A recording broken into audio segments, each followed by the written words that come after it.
Hello, it's Miss Deb, your favorite school librarian, and today I am going to be reading to you The Shape of Thunder by Jasmine Warga. She actually won, no, she didn't win, but she got the Newbery Honor for Other Words for Home, which is another book that we have by her in our library. This is a beautiful yet heartbreaking book. It's about time travel and friendship. Cora hasn't spoken to her best friend Quinn in a year. Despite living next door to each other, they exist in separate worlds of grief.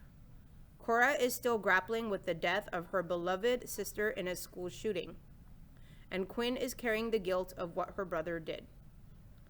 On the day of Cora's 12th birthday, Quinn leaves a box on her doorstep with a note. She has decided that the only way to fix things is to go back in time to the moment before her brother changed all their lives forever and stop him. In spite of herself, Cora wants to believe. And so the two former friends begin working together to open a wormhole in the fabric of the universe. But as they attempt to unravel the mysteries of time travel to save their siblings, they learn that the magic of their friendship may actually be the key to saving themselves.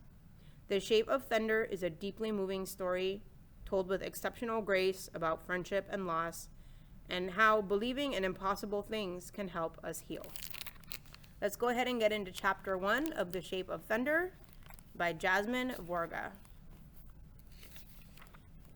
Chapter 1, Cora. I like learning things, especially about math and science, because they help explain why the world is the way it is. A famous mathematician once said, "Mathematics is the music of reason." I've always believed that. The best thing about math is that it makes sense. The actual best thing about math is that everything adds up, all neat and in order. Here's what I know about the number 12. 12 is 4 times 3. 12 is 6 times 2. 12 is 10 plus 2. This is all simple math, right? Elementary school stuff. Reason and logic. 12 is also 2 less than 14. 14 is how old Mabel was when she died. I am 12 today. Someday in the future, I will be more than 12 plus 2. I will become older than my older sister. There is no music in that fact. There is absolutely no reason. It does not add up, all neat and in order. You ready, Corey? Dad asks as he slips on his navy windbreaker. Grams is standing behind him in her puffy red coat. It's not even that cold outside, and she's been wearing it for 10 minutes already. Grams is always ready before everyone else. We really don't have to go. Of course we do, Dad gives me a smile. And I know it's supposed to look encouraging, but I can see the sadness leaking out behind it. Don't be silly, Grams says, draping an arm around my shoulder and pulling me close enough to her so I can smell her hair that always smells like lemons. Grams is the only person I know who washes her hair with a bar of soap instead of shampoo. We always go to Pete's. This is true. Going to Pete's for birthdays has always been a Hamed family tradition for as long as I can remember. We go, all 4 of us, Grams, Dad, Mabel, and me. We sit in the same back corner booth, the ones with saggy cushions, and order chocolate milkshakes and an extra large pizza. Whoever's birthday it is gets to pick the pizza toppings. For Mabel's, we'll always get barbecue chicken. Dad usually picks veggie, although I think he does that only because he's trying to get everyone to eat more vegetables. When Mabel and I were younger, he printed off the copy of a nutrition guide, circled the fruits and vegetables section, and hung it on our wall. Mabel let it stay for a day before ripping it down and replacing it with a picture of a rainbow she'd drawn at school. Grams usually just chooses what the monthly special is, and me, I pick cheese. Mabel used to say that cheese was boring, and well, the truth is, I'm a bit boring. Boring is okay with me. Boring is safe. Boring is your sister coming home like you expect her to. What's this? Grams says. She's been idling on the porch, whereas Dad and I have already made it halfway down the driveway to where his car is parked. She picks up a cardboard box. There's a thick piece of duct tape running across it diagonally to keep it shut. Sweet pea, it has your name on it. It must be a birthday present. I give her a confused look. No one besides Grams or Dad would give me a birthday present. Maybe Owen. My stomach flips a little at the thought, and then I feel guilty. Now, of all times, it's not right for my body to be doing the new fizzy thing it does when I think of him. Graham studies the box and holds it towards me. I know exactly who the box is from the moment I see the chunky handwriting that slopes to the left. A sticky knot forms in my throat. Grams must recognize the handwriting too because she says, "Oh, it's from Quinn." "Did you invite her to come with us to Pete's?" Grams asks. She casts a quick glance towards Quinn's house, which is right next door, like it's always been, even though I've spent the last 10 months trying to pretend like it doesn't exist. I shake my head. I can't begin or bring myself to say words. Grams should know I didn't invite Quinn. I haven't talked to her since that day, the day Mabel died, November 11th. Dad clears his throat. "You could have invited her." I know I'm about to get another big lecture from Dad and Grams about how I should still be friends with Quinn. Macaulay. The conversation always goes the same way. They tell me I shouldn't hold what Quinn's brother did against her, and that Mabel wouldn't want me to punish Quinn.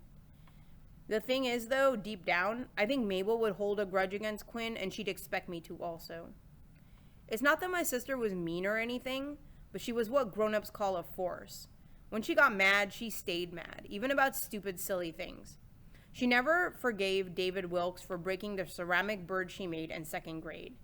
And she never forgave Addison Taylor for wearing the exact same red glittery dress as her to the 8th grade end of the year dance. Mabel wasn't always nice. She got mad a lot. Those two things are facts. You simply can't argue them. That's one of the things I hated the most about Mabel being gone. People want to remember her differently, perfectly. She was Mabel, my sister, my favorite person in the whole world, but she wasn't perfect. I want to remember her as she was. The memory of my sister is a triangle, made up of bold lines but also sharp angles. Everyone else just wants to remember her as boring and simple, like a circle. I open the car door and slide into the back seat. Grams holds onto the package from Quinn, cradling it in her lap, as Dad steers the car out of the driveway. I keep sneaking glances at the box, wondering what could possibly be inside, even though I don't want to think about it. I don't want to think about the Macaulay family at all. Outside the car window, the sun is hanging low in the sky, about to slip below the horizon, and is making a hazy orange trail. We drive by tree-lined streets and manicured postage stamp-sized lawns, where leaves have been raked into neat piles by the curb. September, my birth month. It used to mean new school supplies, freshly sharpened pencils, and blank notebooks. School used to be a place that was safe, a place where I learned things. But last year, I learned the worst thing of all. No place is really safe. So these days, when I think of September, I think of it as a time of year when night starts earlier and lasts longer, a darkness that comes and doesn't leave. Dad steers the car along the road that will lead us to downtown. Chestnut, my hometown, is one of a collection of small Ohio towns that are along an old railway line, which means we have a little downtown-type square. It's mostly shops and restaurants with one hardware store and a fancy pet food place that just came in. Grams thinks the pet food place is wild. People are feeding their dogs with more expensive food than I eat, she says, but the store always seems to be crowded. That's Chestnut for you. Pete's Pizza is in this downtown square. Dad parks the car and we all get out. He holds the restaurant door open for Grams and I. When I walk through, he says, 12. I can't believe my little girl is 12. I'm probably going to have to stop calling you my little girl soon, huh? I blink the tears away from my eyes before Dad can see them. I have to be strong for him. I'm the only Hamed girl left. Dad gently presses his hand into the small of my back. As we walk toward the booth, I look over my shoulder. I spot our car in the front row of the parking lot. In the passenger seat, I can make out the shadowy outline of the cardboard box. The fading sunlight hits it in a way that makes it look like it's winking at me. I take a deep breath and I turn my head away. Wow. I really wonder if Cora and Quinn can make it back to friendship after what her brother did. And I also wonder if they're going to manage to go back in time and change things. So This would be a science fiction book because it has time travel, but it's also a book about friendship. So come and get The Shape of Thunder by Jasmine Warga today. And we have 2 copies, like I said before, and I will see you guys soon.